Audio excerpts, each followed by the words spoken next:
In this video, we'll show you how to apply clear hard wax oil to your timber or bamboo bench tops. Firstly, take your timber or bamboo bench top out of the packaging and allow it to acclimatize for around 24 to 48 hours. Be sure to lay your bench top on a flat, clean surface while allowing it to acclimatize. Next, sand your bench top on all sides and edges with 120 grit sandpaper. Then vacuum the surface to remove all remnants of dirt and dust. Following this, stir the tin of hard wax oil thoroughly. Pour the hard wax oil into the applicator tray provided in the oil kit. Apply a thin coat with the applicator, following the direction of the timber grain. This action needs to be applied to the top and all sides, including any cutouts for sinks or cooktops.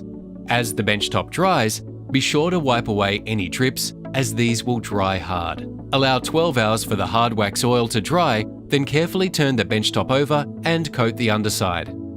This will help prevent any warping. After 12 hours, sand the top of your bench top with 240 grit sandpaper and vacuum the surface to remove all remnants of dirt and dust. Before applying the second coat, stir the remainder of the hard wax oil in the tin and pour it into the applicator tray. Apply the second coat to the top and all sides, including any cutouts for sinks or cooktops. Let the sealant dry completely before moving. To get the best results, we recommend doing at least 2 coats on the top and all sides, allowing the bench top to completely dry between coats. Your bench top is now fully sealed.